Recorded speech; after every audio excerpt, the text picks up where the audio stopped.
Hello दोस्तों, मैं आशुतोष सिंह, समीक्षा अधिकारी जॉब मंत्रा के इस यूट्यूब चैनल पर आप सभी का स्वागत करता हूं और आशा करता हूं कि आप सभी लोग अच्छे होंगे और अपनी तैयारी अच्छे से कर रहे होंगे। तो आज हम पॉलिटी का पार्ट 7 डिस्कस करेंगे, जहां पर हम फिर से पॉलिटी के 10 क्वेश्चंस को डिटेल में डिस्कस करेंगे। तो चलिए आइए शुरू करते हैं। आज का पहला क्वेश्चन है, the president can nominate how many members of the Rajya Sabha, अर्थात राष्ट्रपति राज्यसभा के कितने सदस्यों को मनोनीत कर सकते हैं। तो आप लोग को पता होगा कि हमारे संसद में 2 सदन है। ठीक, पहले संसद किस आर्टिकल में आता है? Under article 79। 2 सदन होते हैं, एक होता है लोकसभा जिसे द हाउस ऑफ पीपल भी कहते हैं, ये आता है अंडर आर्टिकल 81। ठीक, फिर दूसरा आता है राज्यसभा, ये आता है आर्टिकल 80। ठीक, तो जो लोकसभा होती है इसमें अब मनोनयन का कोई कार्य नहीं होता। मतलब पहले राष्ट्रपति 2 एंग्लो इंडियंस को नॉमिनेट करके मनोनयन करके भेजता था, लेकिन अब वो प्रावधान खत्म कर दिया गया है। अब एंग्लो इंडियंस का नॉमिनेशन नहीं होता है, न लोकसभा में होता है और न ही विधानसभा में होता है। ठीक, ये खत्म कर दिया गया है। ठीक, और राज्यसभा की बात करें तो आज भी यहाँ पर राष्ट्रपति नॉमिनेट करता है। देखिए, टोटल 250 मेंबर्स जो मैक्सिमम मेंबर्स हो सकते हैं राज्यसभा में, वो 250 हो सकते हैं। आउट ऑफ 250 12 जो मेंबर्स होते हैं वो नॉमिनेट करता है प्रेसिडेंट। ठीक, राष्ट्रपति ये 12 लोगों को नॉमिनेट करता है जो अलग अलग फील्ड में एक्सपर्ट्स हो सकते हैं, कला में, लिटरेचर में, साइंस में, स्पोर्ट्स में, एजुकेशन में। ठीक, तो ऐसे 12 लोगों को अलग अलग फील्ड से प्रेसिडेंट नॉमिनेट करते हैं। फिर बचे 238, ये जो 238 लोग होते हैं ये अलग अलग स्टेट्स और यूनियन टेरिटरी से चुनकर भेजे जाते हैं। ठीक, ये तो मैक्सिमम स्ट्रेंथ पे बात हो गई, ये मैक्सिमम स्ट्रेंथ अगर होती है। लेकिन इस समय राज्यसभा में प्रेजेंट में हमारी प्रेजेंट की स्ट्रेंथ कितनी है? 245। ठीक, तो 245 में आज भी 12 मेंबर्स को प्रेसिडेंट नॉमिनेट कर रहा है, लेकिन 233 मेंबर्स ये आते हैं अलग अलग स्टेट और यूनियन टेरिटरी से। ठीक है, तो इस प्रकार से the right answer will B 12। ठीक, 12।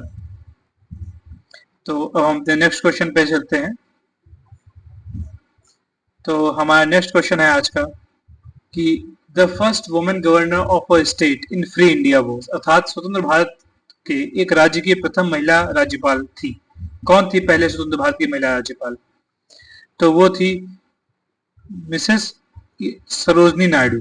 ठीक, देखिए, इंदिरा गांधी को सभी लोग जानते होंगे, हमारे देश की पहली महिला अगर प्रधानमंत्री थी तो वो कौन थी? मिस इंदिरा गांधी। सरोजनी नायडू पहली वुमेन गवर्नर थी। ठीक, यानी कि राज्यपाल थी। और मिस सुचिता कृपलानी ये हमारे यहाँ क्या थी? पहली महिला सीएम थी। ठीक, किस राज्य की सीएम थी? यूपी की। ठीक, ठीक है। और श्रीमती विजया लक्ष्मी पंडित ये पहली बार भारत की ओर से यूनाइटेड नेशन में जो वुमेन जिसने रिप्रेजेंट किया था भारत को, वो यही थी। ठीक है, यूनाइटेड नेशन में जिन्होंने भारत की ओर से प्रेजेंट किया था भारत को यूनाइटेड नेशन में, वो थी विजया लक्ष्मी पंडित। ठीक है, और इसी प्रकार मैं कुछ और महिलाओं के नाम बताना चाहूंगा। ठीक है, जो अपनी फील्ड में पहली थी, जैसे प्रतिभा पाटिल। प्रतिभा पाटिल, ठीक, ये क्या थी? फर्स्ट प्रेसिडेंट थी, फर्स्ट वुमेन प्रेसिडेंट कह दीजिए। ठीक है, अब आप समझ लीजिएगा कि मैं वुमेन की बात कर रहा हूं। ठीक है, प्रतिभा पाटिल। इंदिरा गांधी की बात कर चुके हैं। कल्पना चावला। ठीक, कल्पना चावला क्या थी? फर्स्ट इंडियन अमेरिकन एस्ट्रोनॉट थी। ठीक, इंडियन अमेरिकन एस्ट्रोनॉट।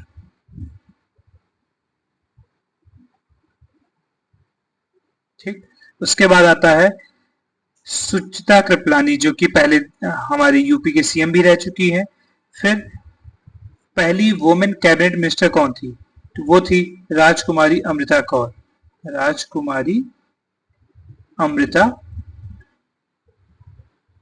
कौर। ठीक, ये फर्स्ट क्या थी, यूनियन वुमेन यूनियन मिनिस्टर थी। ठीक, इसी प्रकार पहली वुमेन जिसने नोबेल प्राइज जीता था इंडिया की, वो थी मदर टेरेसा। मदर टेरेसा, जिन्होंने पहला क्या था, नोबेल प्राइज जीता था इंडिया में। ठीक, किसके लिए जीता था, शांति में नोबेल प्राइज जीता था, पीस में। ठीक, तो इस प्रकार से कुछ और भी पॉइंट डिस्कस हो गए इसके साथ। तो चलिए आइए हम नेक्स्ट क्वेश्चन पे चलते हैं अपने। तो आज का हमारा नेक्स्ट क्वेश्चन है कि who among the following headed the advisory committee on fundamental rights, minority and tribal and excluded areas, a committee under the constituent assembly। अर्थात किसने एडवाइजरी कमिटी जो है उसे हेड किया था।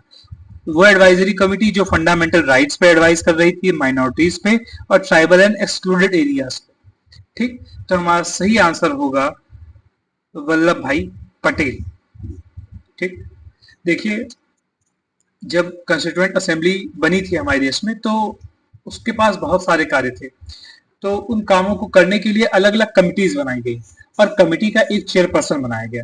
ठीक, तो उन कमिटीज के जो चेयरपर्सन हैं तो ये वल्लभ भाई पटेल थे, किसके, एडवाइजरी कमिटी के। तो इस हम जानते हैं कुछ और कमिटीज के यहाँ नाम दिए हुए हैं और उनके चेयरपर्सन की बात करते हैं। यूनियन पावर कमिटी, ठीक, यूनियन कॉन्स्टिट्यूशन कमिटी और स्टेट्स कमिटी। ये तीनों के चेयरपर्सन कौन थे, पंडित जवाहरलाल नेहरू। आपको बात याद रखनी होगी, यूनियन जहां नाम है Pandit Jawaharlal Nehru, union power committee Pandit Jawaharlal Nehru, union constitution committee Pandit Jawaharlal Nehru. यहाँ पे यूनियन तो नहीं है, स्टेट्स कमेटी आप याद रखिएगा।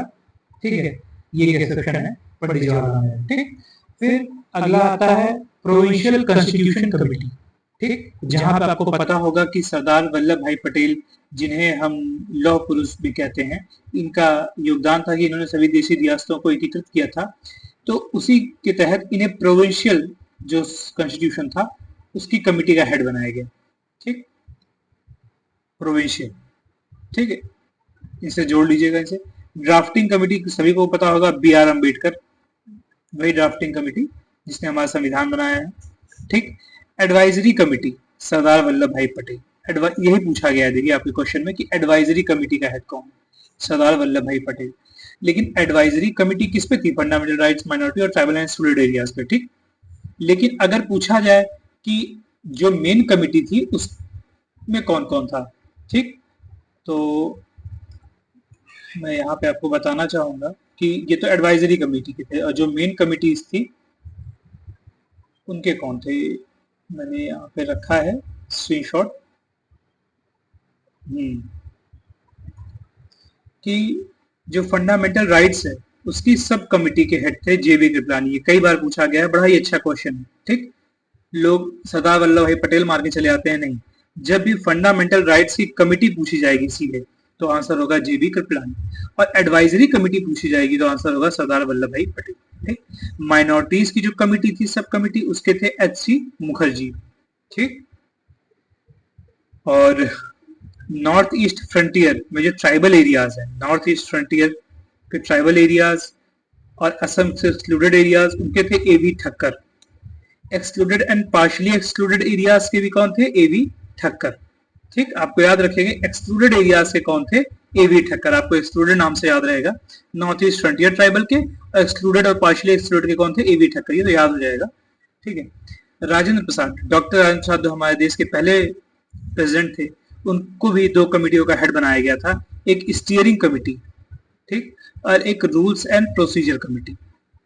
ठीक, रूल्स एंड प्रोसीजर्स क्या होंगे इसके बारे में बात, स्टीयरिंग समझ रहे होंगे, जैसे होता है ना गाड़ी में स्टीयरिंग होती है, चीजों को कंट्रोल करने की वजह से स्टीयरिंग कमेटी। ठीक, and rules and procedure committee doctor Rajendra प्रसाद।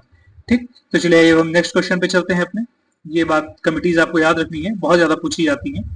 तो आज का हमारा नेक्स्ट क्वेश्चन है कि which article of the Indian Constitution advises that there shall be an Attorney General of India। अर्थात भारतीय संविधान का कौन सा अनुच्छेद यह विचार करता है कि भारत में एक महान्यायवादी होगा।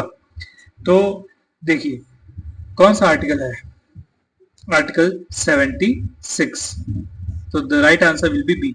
देखिए अब हमें समझना होगा कि अटॉर्नी जनरल, ठीक, इसके बारे में क्या क्या उपबंध है। पहली बात तो ये आता है अंडर आर्टिकल 76, ये याद रखना होगा आपको। ये भारत का हाईएस्ट लॉ ऑफिसर होता है, highest law officer of the country, ठीक। और इसका काम होता है कि सुप्रीम कोर्ट में भारत को रिप्रेजेंट करना, ठीक। भारत देश का वकील, भारत जो सरकार है उसका वकील बनना, कहां पर? सुप्रीम कोर्ट में। आपको पता होगा कब किसी भी मुद्दे पे लेके सरकार पे भी केसेस होते रहते हैं, तो जहां पे सरकार पार्टी होती है, गवर्नमेंट ऑफ इंडिया, वहां पर भी सरकार को भी अपना वकील रखना पड़ेगा। तो उस समय सरकार का जो मेन वकील होते हैं वो होते हैं अटॉर्नी जनरल ऑफ इंडिया। लेकिन उन्हें क्या कहा जाता है कि ये हाईएस्ट लॉ ऑफिसर है, इन्हें काउंसिल नहीं कहा जाता कि ये भारत के काउंसिल हैं, भारत सरकार को रिप्रेजेंट कर रहे हैं, ठीक है। तो हाँ, इनकी जो अपॉइंटमेंट होती है और ये अपना जो रेजिग्नेशन होता है, ये दोनों किसको देंगे? प्रेसिडेंट को देंगे, ठीक। और ये प्रेसिडेंट के प्लेजर पे होते हैं, अर्थात प्रेसिडेंट के प्रसाद पर्यंत होते हैं, ठीक। इसका मतलब क्या होता है? इसका मतलब देखो ये होता है कि देखो ये एक तरह से गवर्नमेंट को प्रेजेंट कर रहे हैं सुप्रीम कोर्ट में। किसी भी केस में अगर इनका स्टैंस नहीं समझ में आता है सरकार को कि नहीं ये हमें अच्छे से रिप्रेजेंट नहीं कर पाएंगे, तो सरकार इन्हें बदल सकती है, प्रेसिडेंट ऑर्डर पास करके अटॉर्नी जनरल को बदल सकता है। अब अगर मान लीजिए इनका कोई कार्यकाल तय कर दिया था कि मान लीजिए 5 साल रहेंगे, ठीक, या ऐसा कुछ तय हो जाता है एक समय, तो उस दौरान ये कोई केस सरकार का रिप्रेजेंट कर रहे होते और सरकार को ये पसंद नहीं आ रहा होता कि नहीं ये केस अच्छे से रिप्रेजेंट नहीं कर पा रहे हैं, हमें अपना वकील बदलना है, तो क्या बदल पाती? नहीं, क्योंकि इनके पास फिक्स टेन्योर होता है अटॉर्नी जनरल के पास। तो इसीलिए हमारे संविधान में ये चीज नहीं रखी गई है, इनके लिए फिक्स टेन्योर डिसाइड नहीं किया गया है, ठीक। ये राष्ट्रपति के प्रसाद पर्यंत कार्य करते रहते हैं, ठीक। इनकी जो क्वालिफिकेशन होती है ये एक सुप्रीम कोर्ट के जो जज होते हैं उनके समकक्ष होती है, ठीक। इनकी क्वालिफिकेशन सुप्रीम कोर्ट के जज के इक्विवेलेंट होती है, ठीक। उसके बाद इनके पास कुछ राइट्स होते हैं, विशेषाधिकार सबसे ज्यादा पहले पूछे जाते हैं। इनके पास एक खास अधिकार होता है कि संसद के दोनों सदनों में, ठीक, पार्टिसिपेट कर सकते हैं, ठीक, वहां पर बोल सकते हैं, ठीक, स्पीक, ठीक। वहां की कमिटीज जो होती हैं संसद की उसके भी मेंबर बन सकते हैं, ठीक। ज्वाइंट जो सिटिंग होती है उसमें भी पार्टिसिपेट कर सकते हैं, ठीक।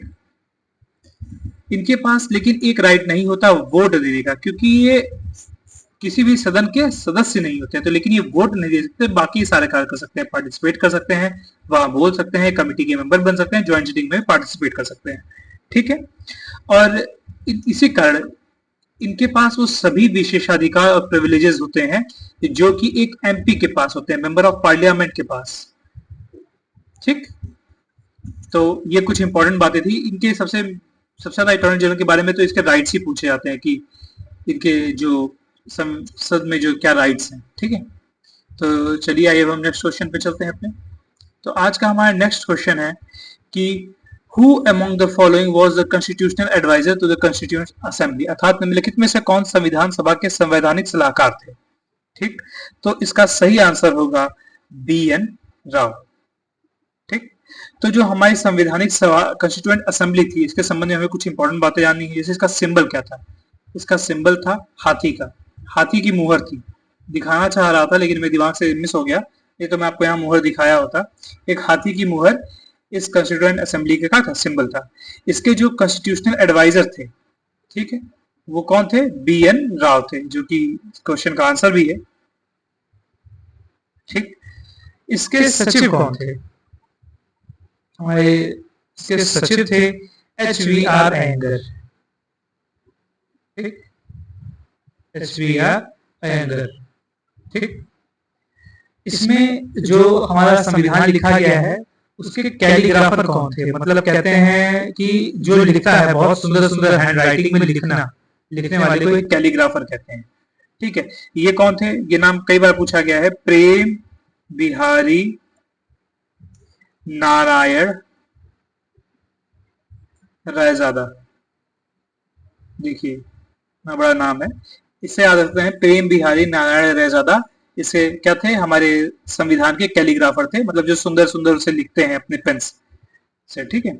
उस समय टाइपिंग ये नहीं किए थे, पेन से लिखा गया है, ठीक है। हमारे जो चीफ ड्राफ्ट्समैन थे, चीफ ड्राफ्टमैन, वो कौन थे? चीफ ड्राफ्टमैन थे L N Mukherjee, L N Mukherjee, ये हमारे चीफ ड्राफ्टमैन थे। तो इस प्रकार हमने कुछ इंपॉर्टेंट फैक्ट्स डिस्कस किए कंस्टिट्यूएंट असेंबली से संबंधित। तो चलिए ये अब नेक्स्ट क्वेश्चन पे चलते हैं। आज का नेक्स्ट क्वेश्चन है, who is the supreme commander of the defence forces of India? अर्थात भारत के रक्षा बल के सुप्रीम कमांडर कौन है? तो सभी को पता होगा, इसका आंसर होगा द प्रेसिडेंट, राष्ट्रपति, ठीक। राष्ट्रपति आर्मी, नेवी और एयरफोर्स, इन तीनों ही सेनाओं के सुप्रीम कमांडर होते हैं, जिस कारण से इन तीनों सेनाओं के जो प्रमुख होते हैं उनकी नियुक्ति राष्ट्रपति के ही आदेश के बाद होती है, ठीक है। तो हमने ये चीजें पहले भी, इससे पहले प्रीवियस वीडियोस में काफी ज्यादा डिस्कस की हैं। आपको अगर जानना हो तो प्रीवियस वीडियो देख लीजिएगा। तो आइए अब नेक्स्ट क्वेश्चन पे चलते हैं। तो आज का हमारा नेक्स्ट क्वेश्चन है कि whose removal is initiated by the process of impeachment for the violation of the constitution? अर्थात संविधान का उल्लंघन करने के लिए किसके निष्कासन को महाभियोग की प्रक्रिया से आरंभ किया जाता है? तो इसका सही आंसर होगा ऑप्शन बी, राष्ट्रपति। देखिए हटाने के लिए तो बहुत से लोगों को संविधान में प्रक्रिया दी है हटाने के लिए, उस उपराष्ट्रपति के लिए भी दी हुई है, राष्ट्रपति के लिए दी हुई है, प्रधानमंत्री के लिए ऐसा कुछ खास नहीं दिया है, स्पीकर के लिए भी दिया हुआ है, ठीक है। लेकिन महाभियोग का जब भी बात होता है, महाभियोग शब्द का जब भी इस्तेमाल होता है इम्पीचमेंट का, ठीक है, तो मेन किसके रिस्पेक्ट में किया जाता है महाभियोग शब्द का इस्तेमाल? वो होता है प्रेसिडेंट के लिए, ठीक, या इम्पीचमेंट भी इसे कहते हैं, ठीक है, याद रखिएगा। ये होता है अंडर आर्टिकल 61, ठीक। इसी में राष्ट्रपति के महाभियोग के बारे में बात की गई है, ठीक है। एक बात याद रखनी होगी कि संविधान का उल्लंघन, ये पूछा गया है ना कि संविधान का उल्लंघन करने पर अर्थात वायलेशन ऑफ द कॉन्स्टिट्यूशन, ये जो बात की जा रही है संविधान का उल्लंघन, ये क्या होता है इस बारे में कहीं पे कोई बात नहीं की गई है। संविधान का उल्लंघन क्या होगा, ठीक, इस बारे में संविधान में कहीं कुछ लिखा नहीं कि संविधान का उल्लंघन होता क्या है, ठीक। तो टाइम टाइम पे इसे डिफाइन किया जा सकता है, ठीक। ये सुप्रीम कोर्ट डिफाइन करती है कि संविधान का उल्लंघन है कि नहीं, ठीक। तो चलिए अब नेक्स्ट क्वेश्चन पे चलते हैं हम आपने, ठीक। हमारा आज का नेक्स्ट क्वेश्चन है कि ग्राम सभा which is the foundation of Panchayati Raj system is a body that consists of which of the following? अर्थात ग्राम सभा जो है, जो कि पंचायती राज प्रणाली की नींव है, इस निकाय में निम्नलिखित में से कौन शामिल होते हैं? आपको ये पता होना चाहिए कि ग्राम सभा होती क्या है। तो इसका सही आंसर होगा पीपुल लिविंग इन विलेज। नहीं, सभी लोग को, जितने भी लोग गांव में होते हैं उन सभी को ग्राम सभा में सम्मिलित नहीं किया जाता, क्योंकि गांव में तो बूढ़े, बच्चे, बुजुर्ग, दिवालिया, मानसिक रूप से क्षिप्त, किसी को भी, सभी लोग रह सकते हैं ना। तो क्या उन सभी को शामिल कर लिया है ग्राम सभा में? नहीं। Members elected indirectly by the elected members of the panchayat? नहीं, ऐसा कुछ नहीं होता कि पंचायत के मेंबर्स किसी को इनडायरेक्टली इलेक्ट करेंगे तो वो बनेंगे ग्राम सभा के मेंबर। नहीं। Persons registered in the electoral roll of the village. हाँ, बिल्कुल सही। जो इलेक्टोरल रोल होता है ना, उसमें जो लोग रजिस्टर्ड होंगे वही ग्राम सभा में आएंगे। देखिए गांव में बहुत से लोग होंगे, ठीक है, बच्चे भी होंगे, बूढ़े भी होंगे, औरतें होंगी, ठीक है, दिमाग से दिवालिया, बहुत से लोग होंगे। लेकिन क्या होता है कि 18 साल से जो ऊपर लोग होंगे, ठीक है, जिनका, ठीक है, मेंटली जो स्टेबल होंगे, दिवालिया नहीं होंगे, जिनका नाम कुल मिला के जिनका नाम कहाँ होगा? इलेक्टोरल रोल में होगा, ठीक। इलेक्टोरल रोल को क्या बोलते हैं? निर्वाचक सूची।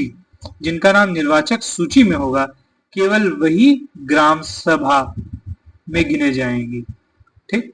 बाकी लोगों को ग्राम सभा में नहीं गिना जाता, ठीक। यही ग्राम सभा जो होती है, ये पंचायत की, जो पंचायती सिस्टम है हमारे देश में, उसकी नींव होती है, ठीक। पंचायती राज सिस्टम। पंचायती राज सिस्टम को ऐड किया गया था 73rd कॉन्स्टिट्यूशनल अमेंडमेंट एक्ट 1992 के द्वारा। 73वें संविधान संशोधन अधिनियम 1992 के द्वारा इसे ऐड किया गया। कहाँ ऐड किया गया, ये बात बड़ी इंपॉर्टेंट है कि कहां पर ऐड किया गया है। बाद में इसे पार्ट 9 में, ठीक, आर्टिकल 243 से लेकर 243 ओ क्या मतलब 243 में ए बी सी डी ऐसे करते हुए 243 ओ तक बात गई है, ठीक है। इससे संबंधित एक शेड्यूल है, 11 नंबर का जो शेड्यूल है यानी कि अनुसूची है, वो इसी से संबंधित है। साथ में जो इसमें 29 क्या है, फंक्शनल आइटम्स, मतलब 29 ऐसे चीजें हैं जिसपे पंचायत काम कर सकती है। ये 29 ऐसे सब्जेक्ट्स हैं, विषय हैं जो कि पंचायत के अंतर्गत आते हैं, ठीक है, ये याद रखिएगा आप लोग, ठीक। तो चलिए नेक्स्ट क्वेश्चन पे चलते हैं हम। तो हमारा नेक्स्ट क्वेश्चन है आज का कि एक्सक्यूज मी, हाँ, What does Article 370 of the Constitution of India deal with? देखिए अब तो इस क्वेश्चन का कोई मतलब नहीं है, फिर भी उस समय ये पूछा गया था जब पेपर हो रहा था, तो हम इसको डिस्कस करेंगे। ये 2016 के ROARO में आया था। तो इसका सही ऑप्शन था A, special status the state of Jammu and Kashmir, ठीक। आर्टिकल 370 का किससे संबंध है? इसका संबंध है स्पेशल स्टेटस जो दिया गया था जम्मू एंड कश्मीर को। बाद में अब क्या प्रेजेंट में स्थिति क्या है कि Jammu and Kashmir reorganisation act लाया गया।